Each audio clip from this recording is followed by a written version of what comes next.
Estaba ahí, parada frente al espejo del baño de mi nueva casa de campo, secándome las lágrimas de felicidad que habían rodado por mis mejillas arrugadas. A los 69 años, después de 45 años de matrimonio y 2 años llorando la muerte de mi esposo, finalmente había hecho algo solo para mí. Esta casa pequeña, con su jardín lleno de posibilidades y sus ventanas que daban al campo, era mía. Completamente mía. Había gastado mis ahorros de toda la vida, $25,000 que guardé centavo a centavo, negándome pequeños placeres durante décadas, pero valía la pena. Por primera vez en mi vida, tenía un lugar que nadie podría quitarme, un refugio donde podría plantar mis flores, leer mis libros y simplemente existir en paz. Toqué la pared recién pintada de color crema, inhalé el aroma a madera nueva y sentí algo que no había experimentado en años: libertad pura. Esta mañana había desayunado en mi pequeña cocina mientras escuchaba el canto de los pájaros, había regado las macetas que había comprado en el pueblo y había planeado dónde pondría mi mecedora favorita. Todo era perfecto. Todo era mío. El teléfono sonó cuando estaba acomodando mis pocas pertenencias en el armario del dormitorio principal. Vi el nombre de mi hija Rafaela en la pantalla y sonreí, pensando que tal vez quería felicitarme por mi nueva casa, aunque sabía que ella había estado en contra de esta compra desde el principio. «Mamá, es un desperdicio de dinero», me había dicho una y otra vez.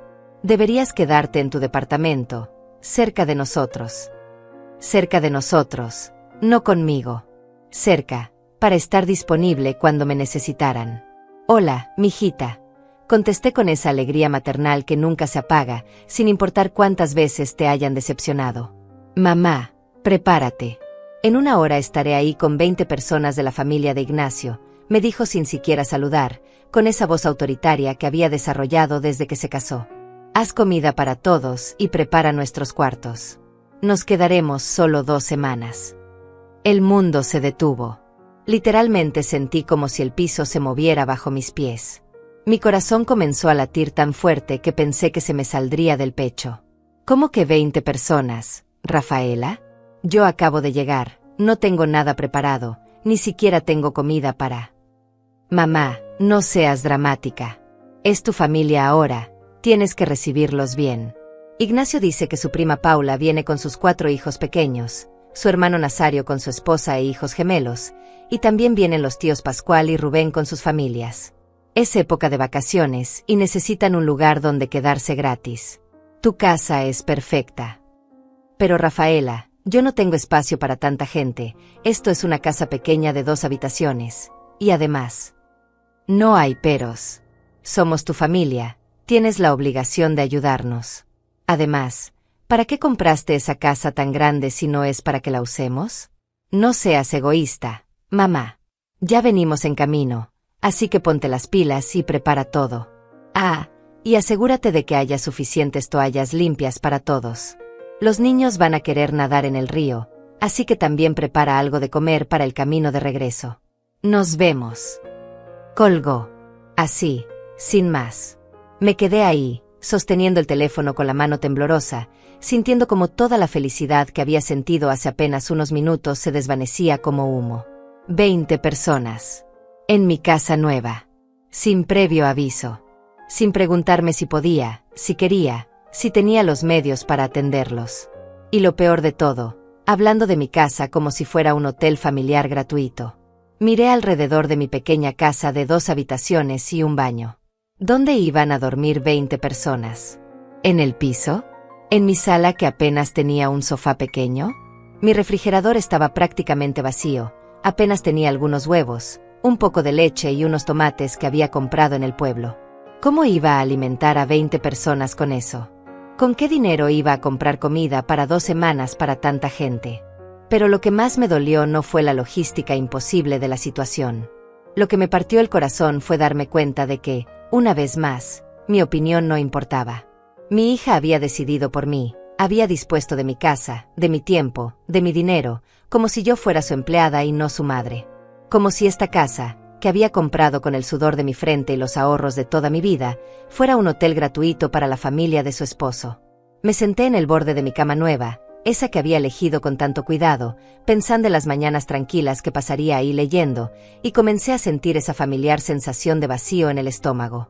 Era la misma que sentía cada vez que Rafaela y su esposo aparecían en mi antiguo departamento, se servían lo que había en mi refrigerador, usaban mi lavadora, veían mi televisión y se iban dejando todo sucio y desordenado, como si fuera lo más natural del mundo. Recordé vívidamente el día después del funeral de mi esposo, cuando más necesitaba apoyo emocional. Rafaela había aparecido con cajas vacías y una sonrisa falsa.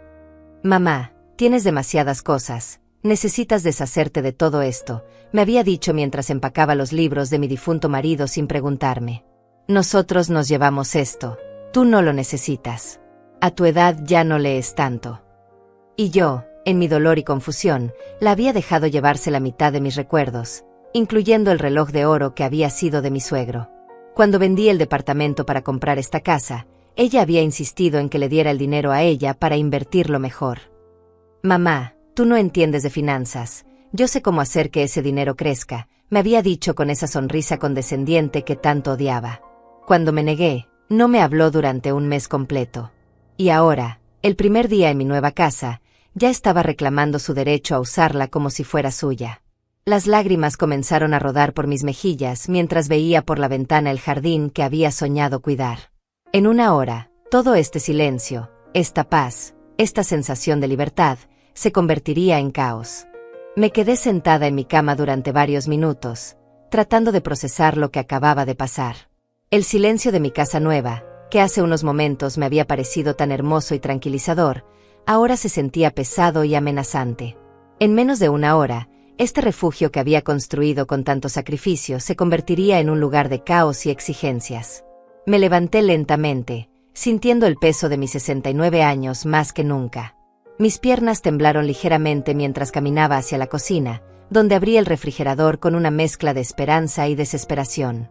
La realidad era aún peor de lo que recordaba: 3 huevos, medio litro de leche, 2 tomates, un pedazo de queso que había comprado ayer y una botella de agua. Eso era todo. Absolutamente todo lo que tenía para alimentar a 20 personas. Abrí los gabinetes con manos temblorosas. Una lata de frijoles, otra de atún, un paquete de arroz a medio terminar, sal, pimienta y aceite. Ni siquiera tenía suficientes platos. Había comprado un juego para 4 personas, pensando que sería más que suficiente para mis necesidades. Nunca imaginé que mi hija convertiría mi hogar en un campamento de refugiados familiares. Miré el reloj. 50 minutos. 50 minutos para hacer un milagro. Tomé mi bolsa y las llaves del carro, sabiendo que tendría que ir al pueblo a comprar comida, pero cuando revisé mi billetera, mi corazón se hundió aún más. Después de pagar la casa, los muebles básicos y los gastos del traslado, solo me quedaban $300 hasta el próximo mes. ¿Cómo iba a comprar comida para 20 personas durante 2 semanas con eso? El trayecto al pueblo se me hizo eterno. Cada minuto que pasaba era un minuto menos para preparar lo que fuera que pudiera preparar. En el pequeño supermercado del pueblo, corrí por los pasillos como una mujer desesperada, calculando mentalmente cada dólar que gastaba. Arroz, frijoles, pasta, salsa de tomate, algunas verduras baratas, pan. Nada elegante, nada especial, solo comida básica que pudiera rendir para muchas personas. La cuenta final, $240.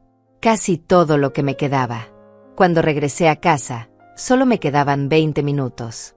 20 minutos para transformar mi cocina pequeña en un restaurante capaz de alimentar a un ejército.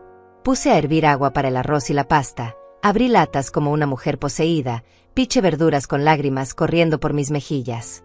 No eran lágrimas de cebolla. Eran lágrimas de rabia, de impotencia, de tristeza profunda por lo que estaba pasando. Mientras cocinaba, no podía dejar de pensar en cómo había llegado a este punto. Después de la muerte de mi esposo, había tratado de ser la madre perfecta, la suegra comprensiva, la abuela disponible. Cuando Rafaela necesitaba una niñera, ahí estaba yo. Cuando necesitaba dinero prestado, ahí estaba yo. Cuando quería usar mi carro porque el suyo estaba en el taller, ahí estaba yo. Siempre disponible, siempre dispuesta, siempre diciendo que sí. Recordé la vez que Ignacio, mi yerno, había llegado a mi antiguo departamento con 3 amigos sin avisar, esperando que les cocinara y les diera de beber durante todo un fin de semana de fútbol. «Es que mi mamá no está en la ciudad, y vete, y usted cocina tan rico», me había dicho con esa sonrisa falsa que tanto me molestaba. Y yo, como siempre, había corrido al supermercado, había gastado mi dinero y había cocinado para ellos como si fuera su empleada personal. O la vez que Rafaela me había pedido que cuidara a los hijos de su cuñada porque ella tenía una emergencia familiar. 3 niños pequeños durante una semana entera, sin pagarme ni un centavo, sin siquiera preguntarme si podía hacerlo. Cuando le mencioné que había tenido que cancelar mis citas médicas por cuidarlos, me había dicho: «Ay, mamá, no seas dramática. Además, es bueno que tengas algo que hacer, para que no te sientas tan sola». Sola. Esa palabra me resonaba en la cabeza mientras revolvía la salsa de tomate.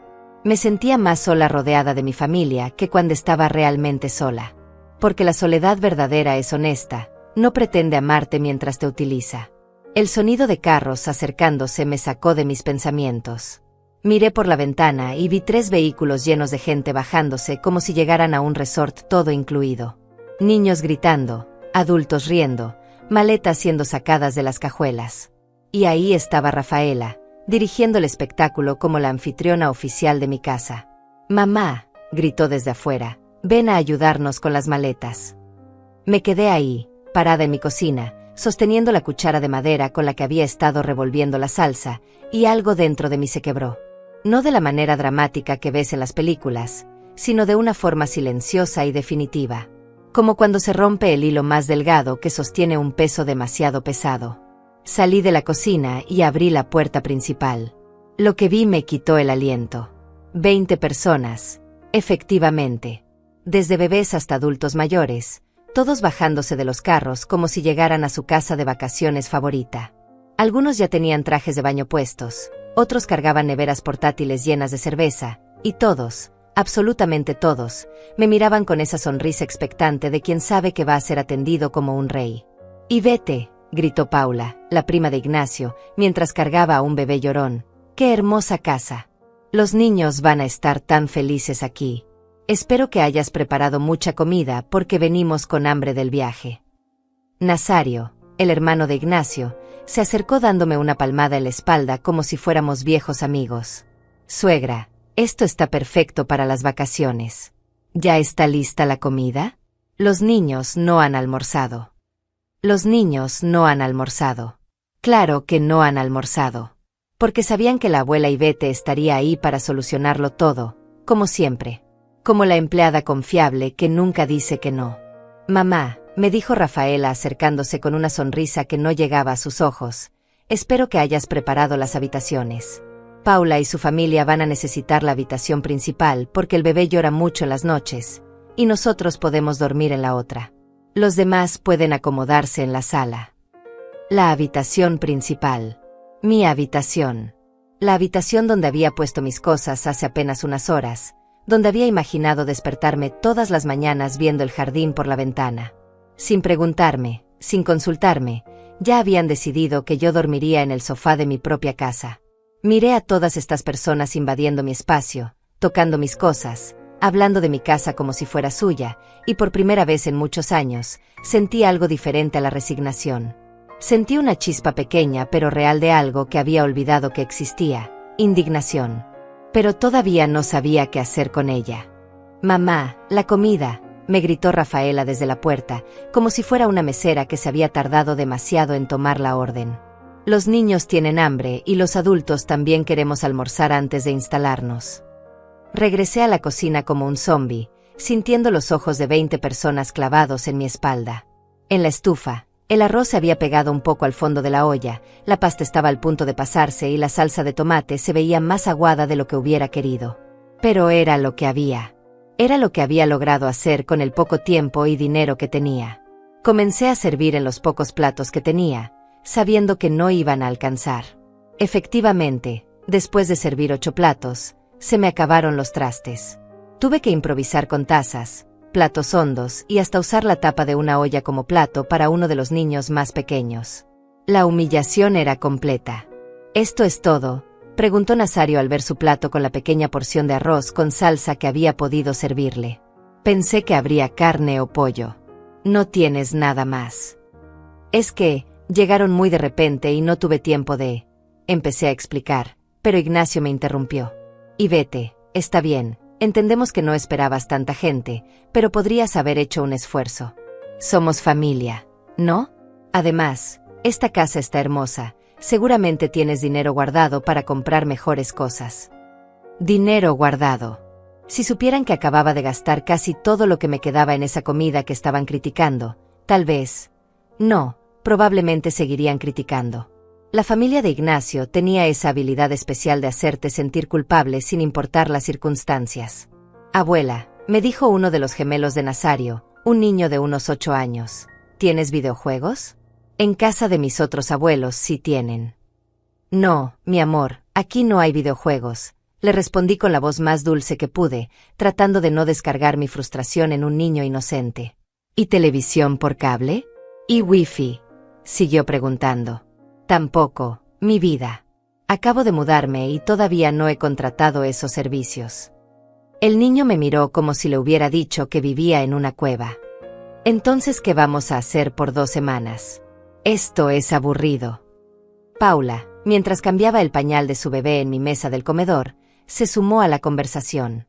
Y vete, necesitamos que vayas al pueblo a comprar pañales, leche de fórmula y comida para bebé. Se me olvidó traer suficiente para 2 semanas. También necesitamos protector solar, repelente de mosquitos y algunas cosas más. Me extendió una lista escrita a mano en una servilleta. Aquí está todo anotado. Puedes ir esta tarde. Tomé la lista con manos temblorosas. Pañales, fórmula, protector solar, repelente, toallas sanitarias, medicina para el dolor de cabeza, aspirinas, antiácido, champú para niños, jabón antibacterial, detergente para lavar ropa. La lista parecía interminable. Calculé mentalmente. Al menos $200 más. Los últimos $200 que me quedaban. Paula, le dije tratando de mantener la calma, yo no tengo mucho dinero disponible ahora mismo. Acabo de comprar la casa y... Ay, y vete, me interrumpió riendo, no seas dramática. Son cositas básicas, no te va a quebrar. Además, es para tu familia. Estoy segura de que tienes algo guardado para emergencias. Emergencias. Ellos eran mi emergencia, pero no del tipo que había planeado. Pascual, uno de los tíos de Ignacio, se acercó con una cerveza en la mano. Una cerveza que había sacado de su propia nevera, por suerte, porque yo ni siquiera tenía bebidas. Y vete. ¿Dónde podemos poner nuestras cosas? Necesitamos espacio en el refrigerador para nuestras cervezas y comida. Abrí mi pequeño refrigerador, que ya estaba lleno con las pocas cosas que había comprado esa mañana. Bueno, pueden mover mis cosas y... Perfecto, dijo mientras comenzaba a sacar mis cosas del refrigerador para meter las suyas. ¿Y dónde está el cuarto donde vamos a dormir Rubén y yo? Es que, solo tengo 2 habitaciones, y Rafaela dijo que... Ah, no te preocupes. Podemos dormir en la sala. Solo asegúrate de tener suficientes cobijas y almohadas. Hace frío en las noches aquí en el campo. Cobijas y almohadas. Para 20 personas. Tenía exactamente 3 cobijas y 4 almohadas en toda la casa. Mi casa que se estaba convirtiendo en un hotel de caridad. Mientras tanto, los niños habían descubierto mi jardín y estaban correteando entre las macetas que había comprado con tanto cariño esa mañana. Vi como uno de ellos pisoteó mis pequeñas plantas de tomate que había sembrado apenas unas horas antes, llena de esperanza e ilusión. Niños, tengan cuidado, grité desde la ventana. ¡Ay, déjalos!, me gritó de vuelta Nazario. Son niños, necesitan correr y jugar. Para eso vinimos al campo, para que pudieran estar libres. Libres.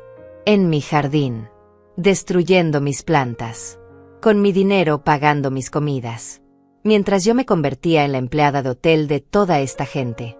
Rafaela se acercó a mí mientras yo lavaba los platos en el fregadero pequeño de la cocina. Mamá, necesito hablar contigo. La familia de Ignacio está muy emocionada de estar aquí, pero creo que podrías esforzarte un poco más para que se sientan bienvenidos. Me volteé a verla, con las manos chorreando agua jabonosa. Esforzarme más. Sí, mamá. La comida estuvo básica. Y la casa se siente un poco fría, como si no quisieras que estuviéramos aquí. Recuerda que esta es una oportunidad para que conozcas mejor a la familia de tu yerno. Deberías estar agradecida de que quieran pasar tiempo contigo. Agradecida. Esa palabra resonó en mi cabeza como una bofetada. Agradecida de que 20 personas invadieran mi casa sin permiso, gastaran mi dinero, criticaran mi comida, destruyeran mi jardín y me trataran como su empleada personal. Además, continuó Rafaela, espero que no tengas planeado cobrarles nada por quedarse aquí. Sería muy tacaño de tu parte. Cobrarles. La idea ni siquiera se me había ocurrido, pero ahora que lo mencionaba, ¿por qué no? Si fuera cualquier otro lugar, estarían pagando al menos $100 por noche por habitación. 20 personas, 2 semanas, eso serían miles de dólares. Pero no dije nada. Todavía no. Solo asentí con la cabeza y seguí lavando platos, sintiendo como esa pequeña chispa de indignación que había sentido antes comenzaba a crecer, muy lentamente, en mi pecho. Esa noche, mientras 20 personas dormían cómodamente en mi casa, yo me quedé despierta en el sofá pequeño de la sala, escuchando los ronquidos que venían de todos lados, mirando al techo y preguntándome cuándo exactamente había perdido el control de mi propia vida. La respuesta vino a mí en la oscuridad, lo había perdido poco a poco, cada vez que dije sí cuando quería decir no. Cada vez que puse las necesidades de otros antes que las mías. Cada vez que dejé que me trataran como si mi tiempo, mi dinero y mi espacio no tuvieran valor. Pero por primera vez en mucho tiempo, también me di cuenta de algo más. Todavía estaba a tiempo de recuperar ese control. Desperté a las 5 de la mañana con un dolor terrible en la espalda por haber dormido en el sofá. El silencio de la madrugada duró exactamente 30 segundos antes de que comenzara el caos. El bebé de Paula empezó a llorar, despertando a todos los demás niños, que inmediatamente comenzaron a correr por la casa gritando y jugando como si fuera un parque de diversiones.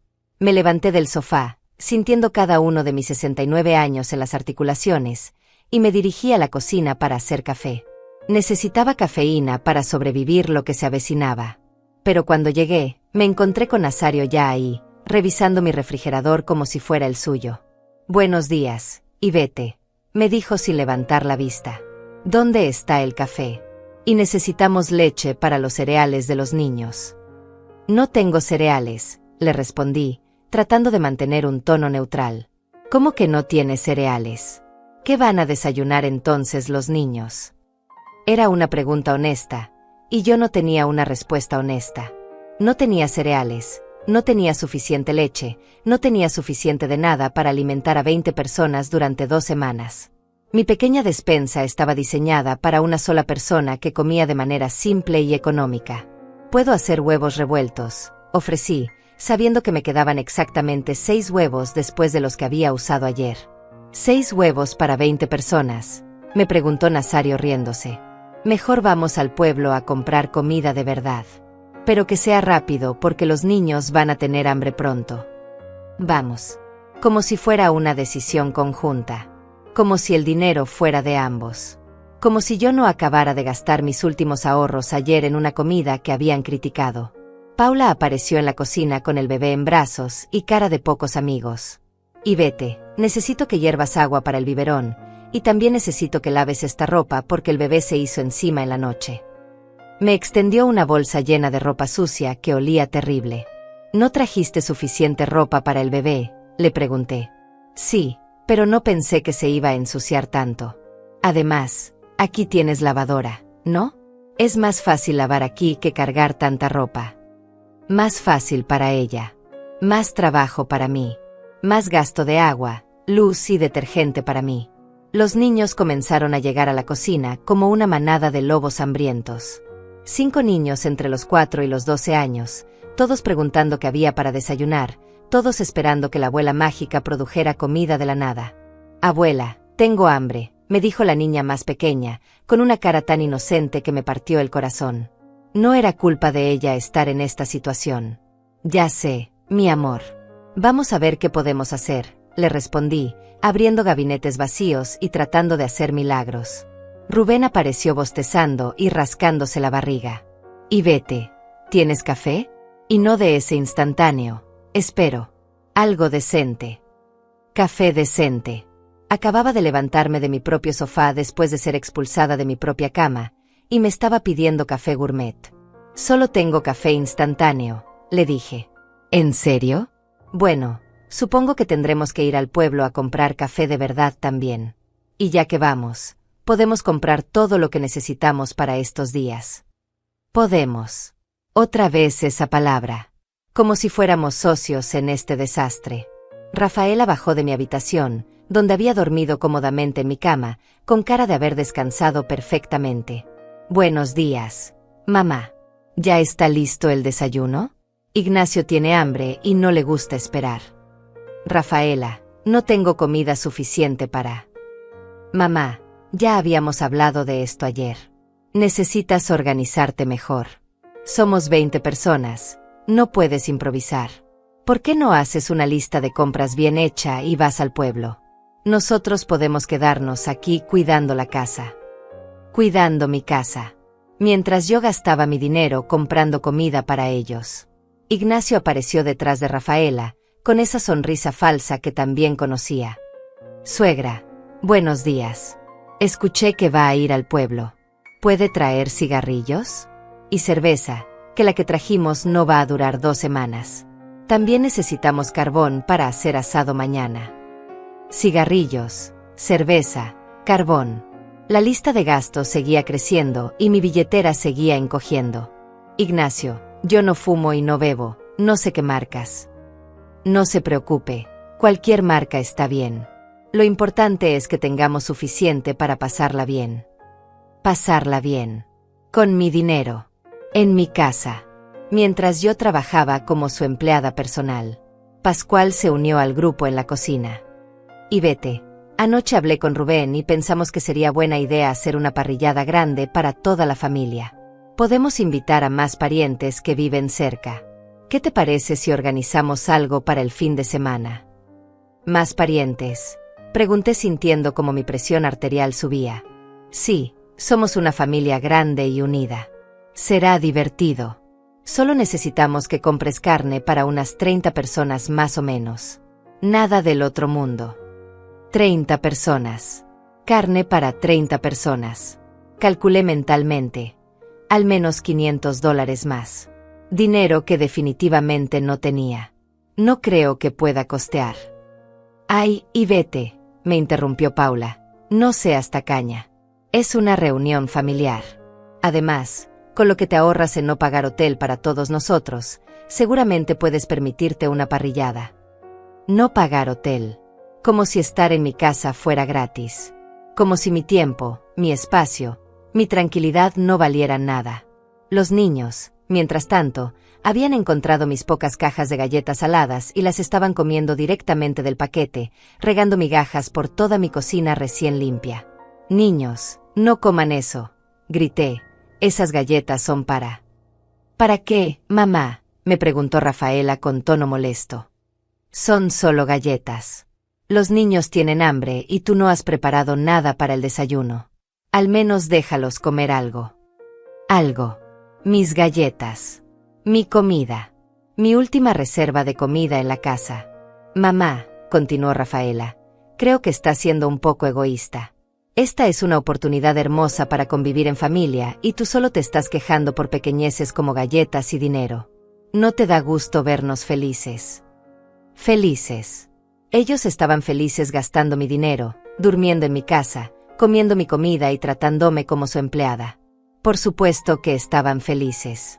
Me quedé ahí parada en mi cocina, rodeada de 20 personas que me miraban como si fuera la villana de la historia por no tener suficiente comida para alimentarlos gratis durante 2 semanas, y algo dentro de mí finalmente hizo clic. No fue una explosión dramática. Fue más bien como cuando se acomoda una pieza de rompecabezas que había estado fuera de lugar durante años. De repente, pude ver la imagen completa con una claridad que me sorprendió. Estas personas no me querían. Me necesitaban. Había una diferencia enorme entre esas dos cosas, y yo había pasado años confundiéndolas.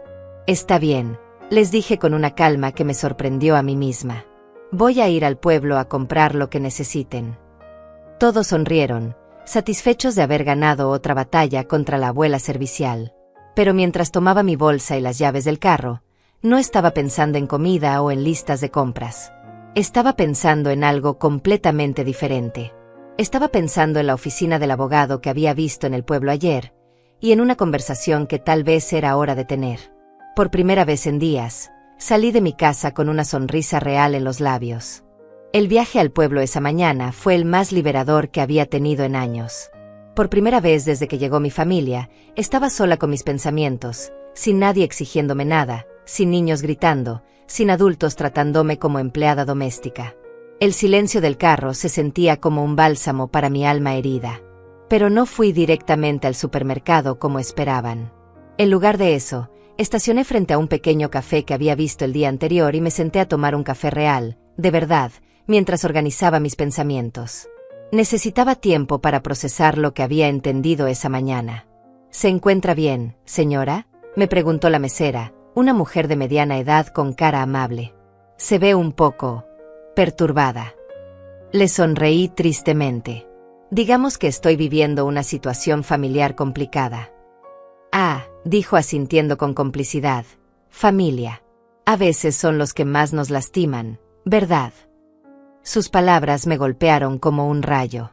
Era exactamente eso. Mi propia familia era la que más me lastimaba, y yo había estado tan acostumbrada al dolor que había comenzado a pensar que era normal. Después del café, caminé por el pequeño pueblo hasta encontrar lo que buscaba, Jeremías Vázquez, abogado. El letrero era simple pero profesional. Respiré profundo y entré. Buenos días. Me saludó un hombre de unos 50 años con cara bondadosa. ¿En qué puedo ayudarla? Necesito asesoría legal sobre situaciones familiares, le dije, sintiéndome un poco ridícula pero decidida a continuar. Jeremías me invitó a sentarme y me ofreció agua. Durante la siguiente hora, le conté todo. Desde la llamada de Rafaela hasta la invasión de mi casa, desde los gastos que me estaban obligando a hacer hasta la falta total de respeto por mi propiedad y mi dinero. El hombre me escuchó sin interrumpir, tomando notas ocasionalmente. Señora Ivete, me dijo finalmente, lo que me está describiendo es abuso financiero y emocional. El hecho de que sean familia no les da derecho a usar su propiedad sin permiso o a obligarla a gastar su dinero en ellos. Pero, son mi familia, murmuré, repitiendo la excusa que había usado durante años. La familia verdadera respeta, no explota, me respondió con firmeza. ¿Alguna vez había pensado en establecer límites legales? Límites legales. La idea me parecía tan extraña como liberadora. ¿Qué tipo de límites?, pregunté. Bueno, por ejemplo, su casa es su propiedad privada. Usted tiene derecho absoluto a decidir quién puede estar ahí y bajo qué condiciones. Si alguien se niega a irse cuando usted se lo pide, técnicamente están cometiendo allanamiento de morada. Allanamiento de morada. Mi propia familia. También, continuó Jeremías, si son tantas personas usando su propiedad como lugar de hospedaje, legalmente usted podría cobrarles por los servicios que está proporcionando. Comida, hospedaje, servicios básicos. En cualquier hotel pagarían cientos de dólares por lo que usted les está dando gratis. ¿Podría realmente cobrarles?, pregunté, sintiendo una mezcla de esperanza y terror. Por supuesto. Es su casa, son sus recursos. Si ellos decidieron venir sin invitación y sin contribuir económicamente, usted tiene todo el derecho de establecer términos comerciales para su estadía. Salí de la oficina de Jeremías con un folder lleno de documentos y una nueva perspectiva sobre mi situación. Había redactado una carta formal estableciendo términos de hospedaje comercial para mi propiedad, con tarifas por habitación, por comida y por servicios. También tenía información sobre mis derechos como propietaria y los pasos legales que podía tomar si alguien se negaba a respetar mis decisiones. Mi siguiente parada fue el banco. Quería saber exactamente cuánto dinero me quedaba y cuánto había gastado en los últimos 2 días. Las cifras eran alarmantes. En menos de 48 horas, había gastado $520 de mis escasos ahorros. A ese ritmo, estaría completamente en bancarrota en una semana. El gerente del banco, un hombre joven llamado Ricardo, revisó mi cuenta con expresión preocupada. Señora Gálvez, estos gastos son muy altos para sus ingresos habituales. ¿Está todo bien?, me preguntó. Le expliqué brevemente la situación, y él asintió con comprensión. Mire, no es asunto mío, pero he visto casos similares. Adultos mayores que se dejan explotar financieramente por familiares. ¿Ha considerado poner límites a sus gastos? Estoy empezando a considerarlo, le respondí. Si necesita ayuda para controlar sus gastos o establecer un presupuesto que la proteja de excesos involuntarios, podemos ayudarla. También podemos configurar su cuenta para que requiera autorización especial para gastos mayores a cierta cantidad. Era otra herramienta que no sabía que existía. Otra forma de protegerme de mi propia generosidad mal dirigida. Finalmente, fui al supermercado. Pero esta vez, compré solo lo básico: arroz, frijoles, pasta, salsa de tomate, algunos vegetales baratos. Nada de lujos, nada de carne para parrilladas, nada de cervezas o cigarrillos. Gasté exactamente $50. Cuando regresé a casa 3 horas después, me recibió un coro de quejas. «Mamá, te tardaste siglos», me gritó Rafaela. «Los niños están hambrientos y nosotros también». «¿Dónde está la carne para el asado?», preguntó Pascual. «Y la cerveza», añadió Ignacio. «Los cigarrillos», insistió Rubén. Los miré a todos, parados en mi sala, en mi casa, esperando que yo resolviera todos sus problemas con mi dinero, y por primera vez en años, no sentí culpa. Sentí claridad. «Traje comida básica», les dije con calma. «Arroz, frijoles, pasta. Suficiente para que nadie se muera de hambre». «¿Pero qué hay de todo lo que te pedimos?», insistió Paula. «No lo compré», respondí simplemente. El silencio que siguió fue ensordecedor. 20 personas me miraron como si hubiera perdido la razón. «¿Cómo que no lo compraste?», preguntó Nazario con voz incrédula. «No tengo dinero para comprar carne para 30 personas, ni cerveza, ni cigarrillos, ni todas las cosas que me pidieron. Solo tengo dinero para comida básica». «Pero mamá», intervino Rafaela con esa voz condescendiente que tanto odiaba, «sabemos que tienes dinero guardado. No seas tacaña». Saqué los papeles que había obtenido en el banco y se los mostré. «Estos son mis estados de cuenta. En 2 días he gastado $520 de mis ahorros. Me quedan menos de $300 hasta el próximo mes. No hay dinero guardado, no hay reservas secretas. Esto es todo lo que tengo». Los papeles pasaron de mano en mano como evidencia en un juicio. Las caras de incredulidad se fueron transformando en caras de molestia. «Bueno, entonces tendremos que buscar alternativas», dijo Ignacio finalmente. «Podemos contribuir todos para los gastos». «Excelente idea», le respondí, sacando el otro folder de mi bolsa. «De hecho, fui a ver a un abogado esta mañana y preparé un documento que establece las tarifas comerciales para hospedaje en mi propiedad». El silencio regresó, pero esta vez era diferente. Era el silencio de personas que acababan de darse cuenta de que su víctima había dejado de ser víctima. «Son $100 por habitación por noche, $50 por persona por día por comidas, y $20 por día por servicios básicos como agua, luz y lavandería», continué leyendo el documento. «Hasta ahora, en 2 días, el total sería de $2,800. Podría haber escuchado caer un alfiler». «¿Nos estás cobrando por quedarnos en tu casa?», preguntó Rafaela con voz chillona. «No», le respondí con la mayor calma que pude. «Les estoy ofreciendo la opción de pagar por los servicios que están recibiendo o buscar hospedaje en otro lugar». Por primera vez en años, yo tenía el control de la conversación. La explosión que siguió fue épica. 20 personas hablando al mismo tiempo, gritando, protestando, tratando de hacerme sentir culpable con todas las tácticas de manipulación que habían perfeccionado durante años. Pero algo había cambiado en mí. Era como si hubiera construido una pared invisible que no dejaba pasar sus palabras hirientes. «Esto es ridículo», gritó Ignacio. «Somos familia. No puedes cobrarnos por quedarnos en tu casa». «¿Desde cuándo eres tan interesada, mamá?», añadió Rafaela con lágrimas de cocodrilo en los ojos. «Papá se estaría revolcando en su tumba si supiera que le estás cobrando a su propia familia». Mencionar a mi difunto esposo fue la gota que derramó el vaso, pero no de la manera que ella esperaba. En lugar de quebrarme, me dio fuerzas. «Tu padre», le dije con voz firme, «trabajó toda su vida para que yo tuviera seguridad económica. Él jamás habría permitido que su familia me tratara como empleada doméstica en mi propia casa». «No te estamos tratando como empleada», protestó Paula. «Te estamos dando la oportunidad de convivir con tu familia». Convivir, repetí con una risa amarga. Paula, desde que llegaste me has puesto a lavar la ropa de tu bebé, a hervir agua para sus biberones, y me exigiste que comprara pañales y fórmula con mi dinero. Eso es convivir. Es que somos familia, insistió ella. Es lo que hace la familia. No, le respondí con claridad que me sorprendió a mí misma. Lo que hace la familia es respetarse mutuamente, contribuir equitativamente y no abusar de la generosidad del otro. Lo que ustedes están haciendo es explotación. Nazario se acercó con cara amenazante. Ivete, creo que te estás volviendo loca. Tal vez necesitas ayuda médica. Esta no eres tú. Tienes razón, le respondí sin inmutarme. Esta no era yo antes. La Ivete de antes se dejaba pisotear, se gastaba sus ahorros en gente que la trataba mal y confundía ser utilizada con ser querida. Pero esa Ivete ya no existe. Mamá, esto es vergonzoso, gritó Rafaela. ¿Qué va a pensar la gente cuando sepan que le cobraste hospedaje a tu propia familia?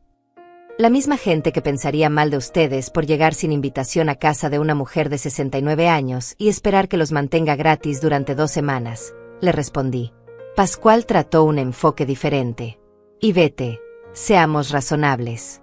Entendemos que tienes gastos, pero estas tarifas son exageradas. Podemos darte algo simbólico, $50 por toda la estadía. $50, repetí lentamente. Para 20 personas durante 2 semanas. Esos son menos de 18 centavos por persona por día. ¿Sabes cuánto pagaron ustedes de gasolina para llegar aquí? Probablemente más de $50 cada carro. Pero eso es diferente, protestó Rubén. ¿Diferente por qué? ¿Porque su dinero vale más que el mío? Porque sus gastos son importantes, pero los míos no. La sala se llenó de murmullos y caras largas.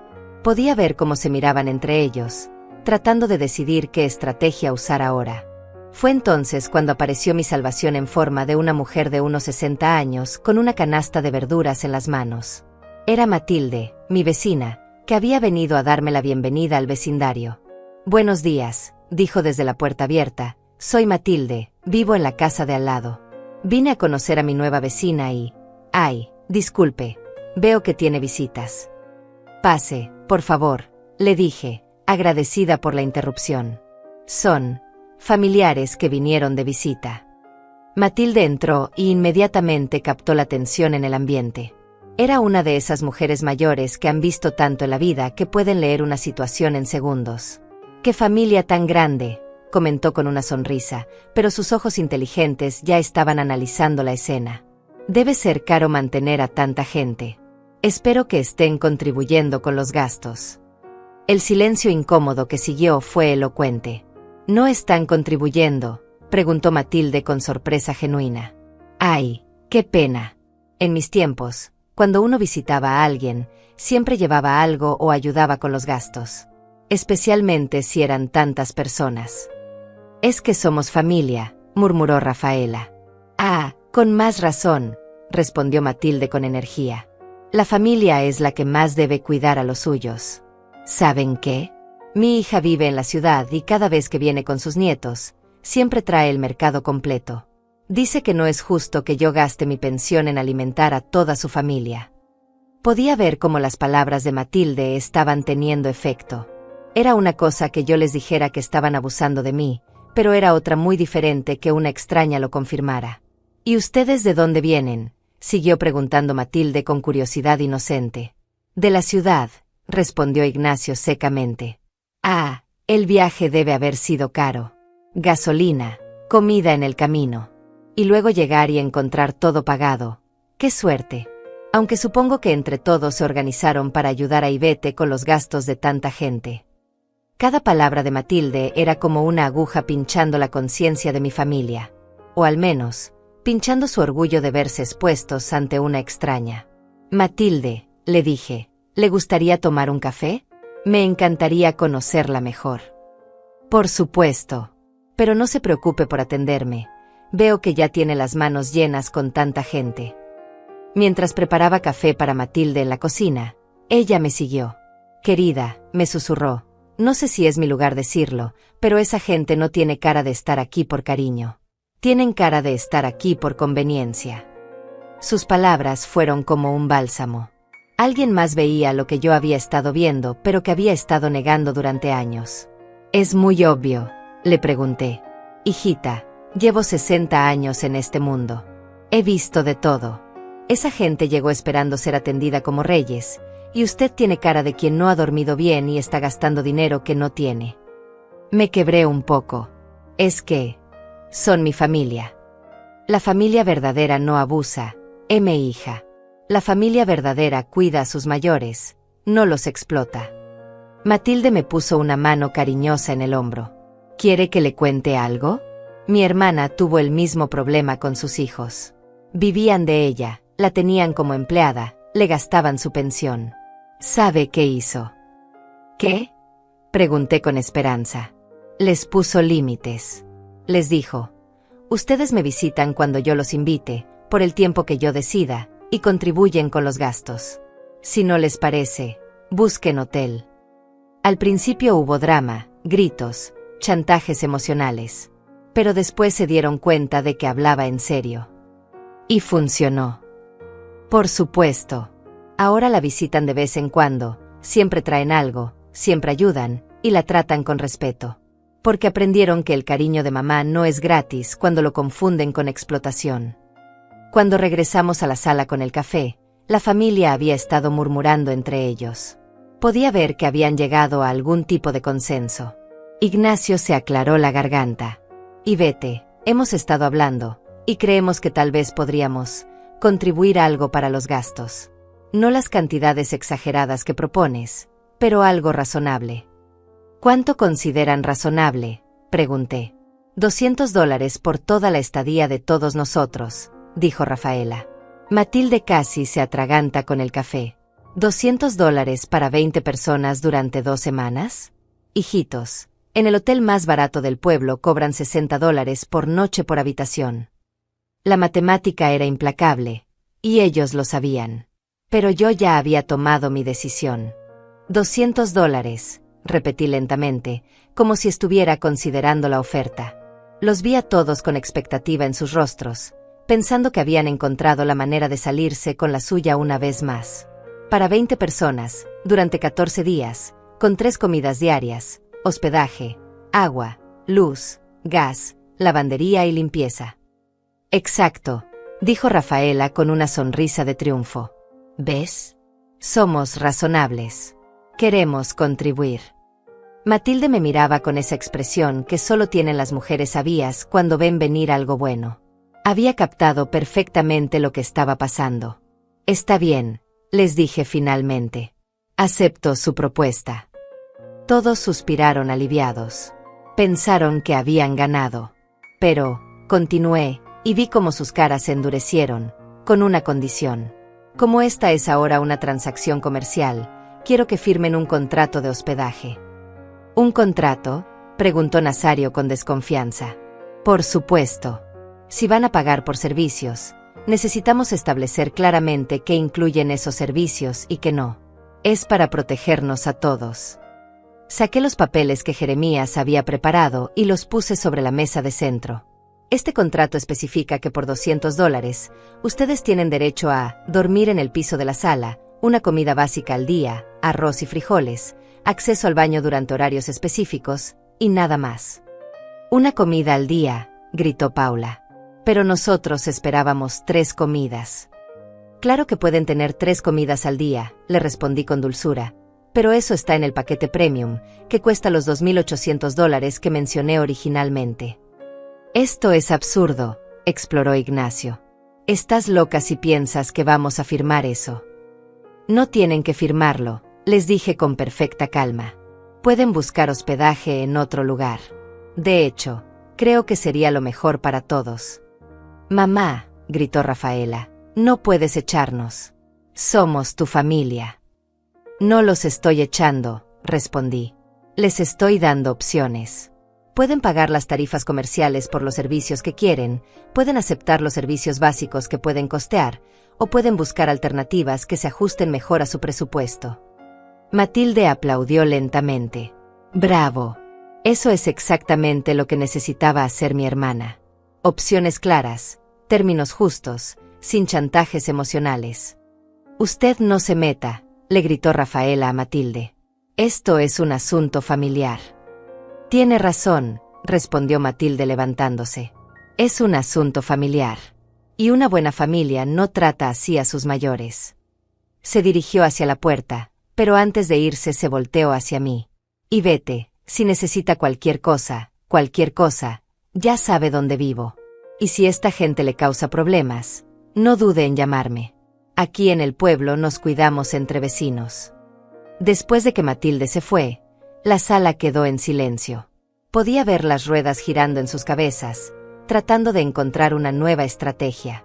Pascual intentó el enfoque de la culpa. Y vete, tu esposo y yo éramos muy cercanos.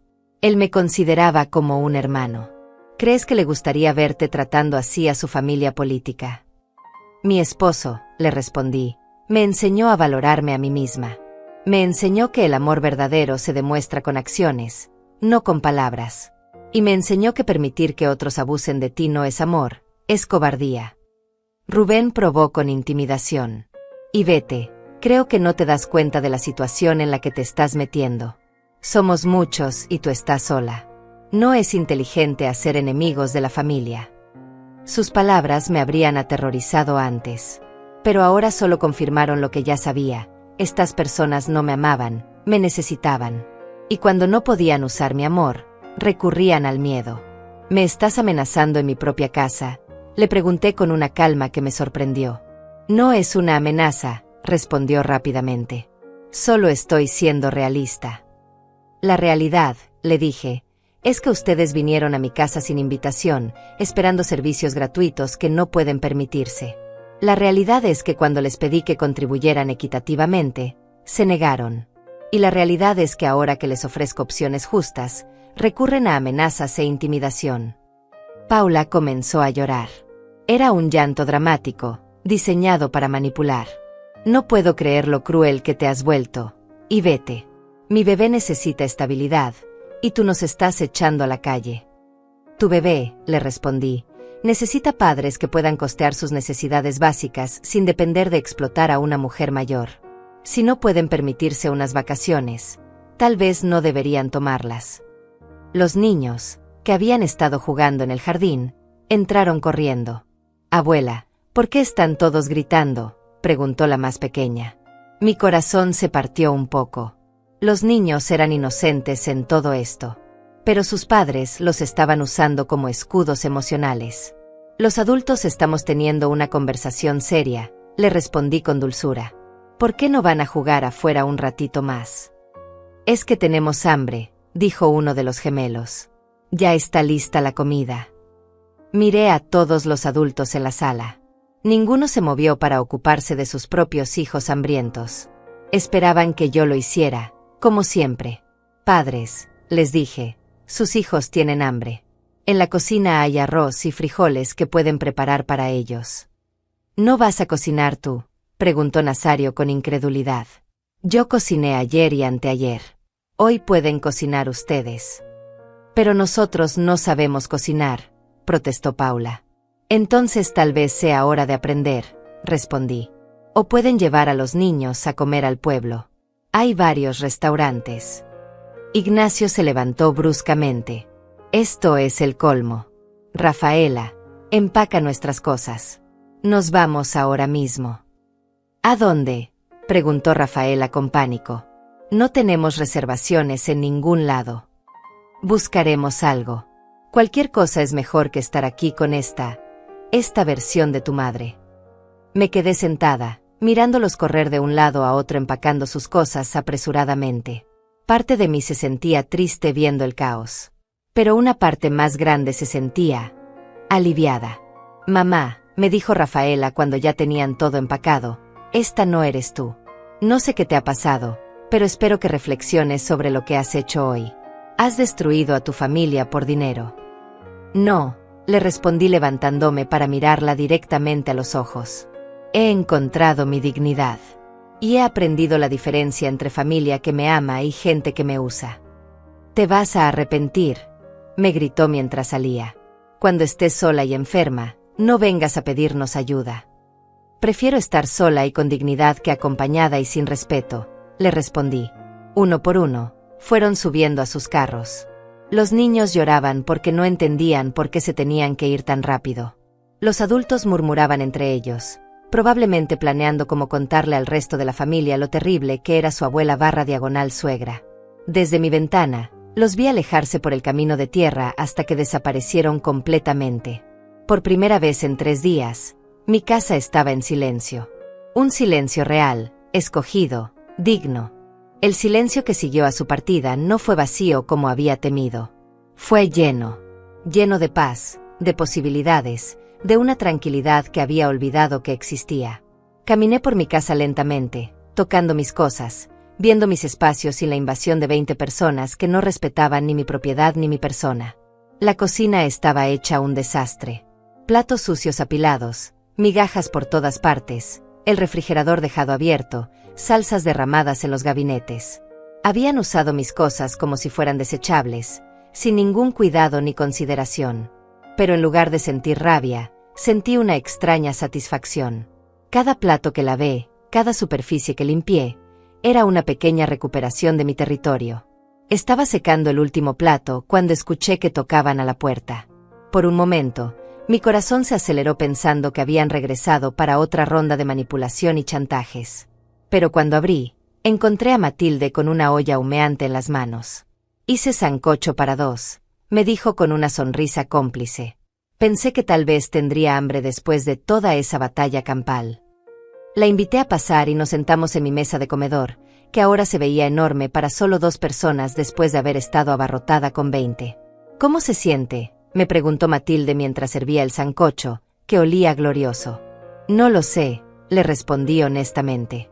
Tengo miedo de estar haciendo algo terrible. Acabo de alejar a toda mi familia. Matilde dejó de servir y me miró directamente. Hijita, ¿puedo preguntarle algo? Antes de que llegaran esos buitres, ¿cuándo fue la última vez que se sintió genuinamente feliz? La pregunta me tomó por sorpresa. Pensé en los últimos años, en las visitas de Rafaela que siempre terminaban conmigo sintiéndome usada y vacía, en las llamadas que solo llegaban cuando necesitaban algo, en las fiestas familiares donde yo cocinaba y limpiaba mientras otros disfrutaban. Ayer en la mañana, respondí finalmente. Cuando estaba sola en mi casa nueva, regando mis plantas, planeando dónde poner mis muebles. Exacto, dijo Matilde asintiendo. Usted era feliz cuando estaba sola, en paz, disfrutando de lo que había construido con su esfuerzo. Eso le parece terrible. Pero, se supone que la familia es lo más importante, murmuré, repitiendo lo que me habían enseñado toda la vida. La familia sí es lo más importante, me respondió Matilde con énfasis. Pero esa gente no era su familia. Eran parásitos disfrazados de familia. Sus palabras me golpearon como una revelación. Parásitos disfrazados de familia. Era exactamente eso. ¿Sabe qué es lo que más me molestó de toda esa escena?, continuó Matilde. Que ni uno solo de esos adultos se preocupó por usted. Ni uno preguntó cómo se sentía, si tenía dinero suficiente, si era demasiado trabajo para una mujer de su edad. Todo era sobre lo que ellos necesitaban, lo que ellos querían, lo que ellos esperaban. Tenía razón. En 3 días, ni una sola persona había preguntado cómo estaba yo, si necesitaba ayuda, si me sentía cómoda. Era como si fuera invisible, excepto cuando necesitaban que cocinara, limpiara o pagara algo. Mi hermana me dijo algo muy sabio cuando pasó por lo mismo, continuó Matilde. Me dijo, Matilde, cuando alguien te ama de verdad, tu bienestar es importante para ellos. Cuando alguien solo te usa, tu bienestar es irrelevante mientras tú puedas satisfacer sus necesidades. Comimos en silencio por un rato, y yo reflexioné sobre esas palabras. Era cierto. Mi difunto esposo siempre se preocupaba por mi bienestar. Cuando yo estaba cansada, él cocinaba. Cuando yo estaba enferma, él me cuidaba. Cuando yo tenía gastos, él contribuía. Era una relación de reciprocidad y cuidado mutuo. Lo que había tenido con mi familia los últimos años era todo lo contrario. Yo daba, ellos tomaban. Yo me sacrificaba, ellos se beneficiaban. Yo me preocupaba por ellos, pero ellos solo se preocupaban por lo que yo podía hacer por ellos. ¿Cree que volverán?, le pregunté a Matilde. Oh, sí, respondió con certeza. Pero no hoy. Hoy están furiosos y heridos en su orgullo. Pero cuando se les acabe el dinero para hoteles, o cuando necesiten algo de usted, van a regresar con lágrimas y promesas de cambio. ¿Y qué debo hacer cuando eso pase? Mantenerse firme. Recordar cómo se sintió estos últimos 3 días, y recordar cómo se siente ahora. Los sentimientos no mienten, hija. Si usted se siente mejor sin ellos que con ellos, eso le está diciendo algo muy importante. Después de que Matilde se fue, decidí llamar a Jeremías para contarle lo que había pasado. Excelente, me dijo con entusiasmo cuando le narré los eventos del día. Hizo exactamente lo correcto. Estableció límites claros, ofreció opciones justas, y cuando ellos eligieron irse, usted los dejó ir con dignidad. Pero tengo miedo de que regresen y... Señora Ivette, me interrumpió gentilmente, ¿tiene miedo de que regresen porque los extraña, o porque teme que la presionen hasta que vuelva a ceder? La pregunta me hizo reflexionar. No los extrañaba. Para nada.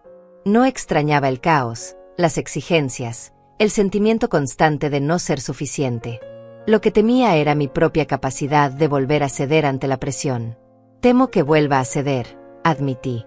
Eso es normal, me tranquilizó. Por eso preparamos los documentos legales.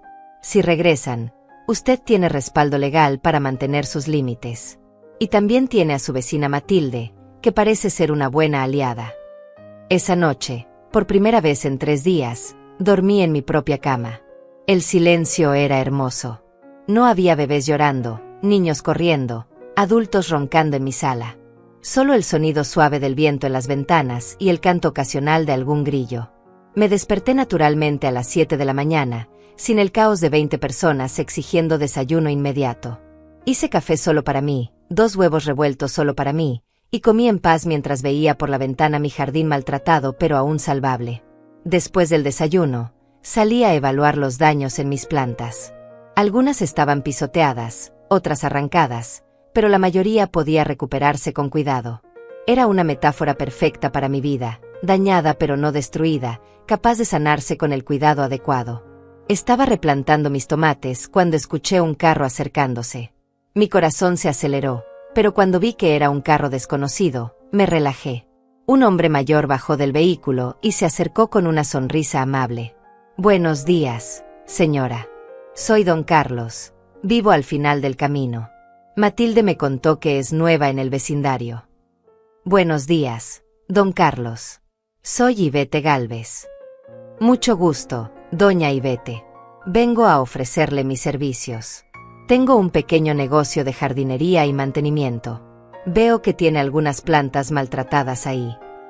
Hablamos durante 1 hora sobre jardinería, sobre el pueblo, sobre la vida tranquila del campo. Era la primera conversación genuinamente agradable que había tenido en días. Don Carlos no quería nada de mí excepto tal vez algún trabajo honesto por el cual me cobraría una tarifa justa. ¿Sabe qué, doña Ivette?, me dijo antes de irse. Matilde me contó un poco sobre su situación familiar. Quiero que sepa que aquí en el pueblo tenemos un dicho, mejor solo que mal acompañado. Y usted no está sola. Tiene vecinos que la respetan y la aprecian. Después de que se fue, me quedé en mi jardín pensando en sus palabras. Tenía razón. No estaba sola. Tenía vecinos que me respetaban, que valoraban mi bienestar, que no veían mi casa como un hotel gratuito o mi dinero como su fondo de emergencia. Por primera vez en años, tenía comunidad real. No familia que me usaba, sino personas que me respetaban. Y eso, me di cuenta, valía mucho más que todo el amor falso del mundo. 2 semanas pasaron como un sueño. 2 semanas de despertarme cuando mi cuerpo quería despertar, de comer lo que me apetecía, de sentarme en mi jardín sin que nadie me exigiera nada. Don Carlos vino 3 veces a ayudarme con las plantas y cada vez me negué a pagarle menos de lo justo. Don Carlos, le decía, su trabajo vale lo que vale, y yo respeto eso. Él sonreía y me decía que ojalá más gente pensara como yo. Matilde se había convertido en mi amiga. Venía a tomar café por las tardes y me contaba historias del pueblo, me enseñaba sobre las plantas locales, me hacía reír con anécdotas de sus propias batallas familiares. Era lo que siempre había pensado que debería ser una relación: reciprocidad, respeto, cariño genuino sin condiciones. Una tarde, mientras regaba mis tomates que ya estaban creciendo hermosos otra vez, escuché el sonido familiar de carros acercándose. Mi estómago se contrajo, pero esta vez estaba preparada. No era la misma mujer que había recibido esa llamada hace 2 semanas. Efectivamente, eran ellos. Los 3 carros estacionaron en mi entrada y vi a Rafaela bajarse del primero con una cara que intentaba ser contrita pero que no lograba ocultar la desesperación. Los demás bajaron más lentamente, claramente renuentes a estar ahí. Me quedé en mi jardín, regadera en mano, esperando a que vinieran hacia mí. No iba a correr a recibirlos como antes. «Hola, mamá», me dijo Rafaela acercándose con pasos vacilantes. Podemos hablar». «Por supuesto», le respondí sin dejar de regar. «¿De qué quieren hablar?» «Mamá, hemos estado pensando mucho estos días, y, bueno, tal vez fuimos un poco inconsiderados la vez pasada». «Un poco inconsiderados». Como llamar a una invasión una pequeña visita. «¿Inconsiderados en qué sentido?», pregunté, porque quería que lo dijera explícitamente. «Bueno, llegamos sin avisar con mucha anticipación, y tal vez esperábamos demasiado de ti sin contribuir lo suficiente». Era un avance, aunque mínimo. Al menos estaba reconociendo parte del problema. Ignacio se acercó con esa sonrisa falsa que también conocía. «Suegra, sabemos que estaba estresada la otra vez. Nosotros también estábamos estresados por el viaje y todo eso. ¿Qué dices si empezamos de nuevo?» «¿Empezar de nuevo cómo?», pregunté. «Bueno, podemos quedarnos solo una semana esta vez, y prometemos ayudar más con la limpieza y la cocina». «¿Y los gastos?», pregunté directamente. Se miraron entre ellos incómodamente. «Bueno, pensamos que podríamos contribuir algo. Tal vez $300 por toda la semana». $300 para 20 personas durante una semana. Seguían pensando que mis servicios no valían nada. «No», les dije simplemente. «¿No qué?», preguntó Rafaela. «No a todo. No pueden quedarse aquí». El silencio que siguió fue denso. Podía ver shock genuino en sus caras, como si realmente hubieran pensado que sus disculpas a medias y su oferta insultante me harían cambiar de opinión.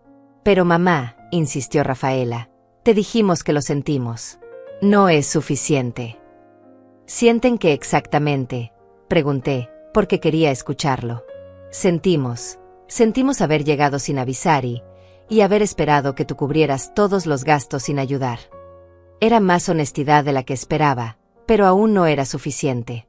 «¿Y qué han hecho para demostrar que realmente sienten eso?», continué. «¿Qué quieres decir?», preguntó Ignacio. «Quiero decir que las disculpas sin cambio de comportamiento son solo palabras. ¿Qué han hecho diferente? ¿Han buscado trabajo para poder pagar sus propias vacaciones? ¿Han ahorrado dinero para sus gastos? ¿Han aprendido a planear y presupuestar sus viajes?». Las caras en blanco me dijeron todo lo que necesitaba saber. No habían hecho nada diferente. Solo habían esperado 2 semanas para que mi berrinche pasara. Paula se acercó con el bebé, claramente usando la carta de la manipulación emocional. «Y vete, mira a este angelito. ¿No extrañas a tu nieto? ¿No quieres que crezca conociendo a su abuela?». Miré al bebé, que efectivamente era hermoso e inocente en todo esto. Pero luego miré a Paula, que estaba usando a su propio hijo como herramienta de manipulación. «Por supuesto que quiero conocer a mis nietos», respondí. «Pero quiero conocerlos en un ambiente de respeto y amor genuino, no de explotación y abuso». «No te estamos abusando», protestó Nazario. «Somos familia». «Nazario», le dije con calma, «tú pagas renta donde vives». «Pues, sí». «¿Pagas por tu comida?» «Sí». «¿Pagas por los servicios básicos como agua y luz?» «Por supuesto». «Entonces explícame por qué crees que tienes derecho a vivir en mi casa, comer mi comida y usar mis servicios sin pagar nada». No tenía respuesta para eso, porque no había una respuesta lógica. Pascual intentó el enfoque de la culpa otra vez. «Y vete, tu esposo se sentiría muy triste de verte rechazando a su familia así». «Mi esposo», le respondí con firmeza, Me enseñó que el amor verdadero incluye respeto. Me enseñó a valorarme a mí misma. Y me enseñó que permitir que otros abusen de mí no es amor, es autodestrucción. Rafaela comenzó a llorar. Mamá, no entiendo qué te pasó. Antes siempre eras tan generosa, tan amorosa. Ahora eres fría y calculadora. Antes, le respondí, confundía ser usada con ser amada. Confundía agotar mis recursos con ser generosa. Confundía permitir abuso con ser amorosa. Ahora sé la diferencia. ¿Entonces qué?, gritó Ignacio con frustración. Ya no somos bienvenidos en tu casa nunca más. Son bienvenidos, les dije, cuando vengan con respeto, cuando contribuyan equitativamente, cuando me traten como un ser humano con derechos y necesidades, y no como una empleada gratuita. Pero esas condiciones son ridículas, protestó Rubén. ¿Qué tiene de ridículo pagar por lo que consumes? ¿Qué tiene de ridículo respetar la propiedad ajena? ¿Qué tiene de ridículo tratar a una mujer mayor con dignidad?, les pregunté. No tenían respuesta porque sabían que yo tenía razón. Sabían que lo que pedía era básico, humano, justo. El problema era que ellos no querían justicia. Querían continuar con el abuso. Se quedaron ahí parados por unos minutos más, mirándose entre ellos, esperando que alguien tuviera una nueva estrategia. Pero no la tenían. Finalmente, Rafaela habló. Está bien, mamá. Si eso es lo que quieres, si prefieres el dinero a tu familia, esa es tu decisión. Pero no esperes que vengamos a visitarte otra vez. No prefiero el dinero a la familia, le respondí tranquilamente. Prefiero la dignidad al abuso. Y prefiero la soledad a la explotación. Uno por uno, regresaron a sus carros. Esta vez no había lágrimas de los niños porque habían entendido que esta visita era diferente. Esta vez no había gritos ni protestas dramáticas. Solo la resignación de personas que habían perdido a su víctima favorita. Los vi alejarse por segunda y última vez, y sentí algo que no había sentido en años: paz completa. Esa noche, Matilde vino a cenar. Había hecho pollo guisado y yo había preparado arroz con gandules. Comimos en mi terraza, viendo el atardecer sobre los campos, hablando de nuestros planes para el jardín. ¿Se siente bien con su decisión?, me preguntó. Me siento libre, le respondí. Por primera vez en años, me siento libre. 6 meses después, mi casa se había convertido en mi hogar de verdad. Mi jardín florecía, tenía una pequeña red de amigos en el pueblo, y había empezado a tomar clases de pintura en el centro comunitario. Mis días estaban llenos de actividades que elegía hacer, no que me obligaban a hacer. Rafaela me llamaba de vez en cuando, siempre que necesitaba algo, dinero prestado, que cuidara a los niños, que les resolviera algún problema.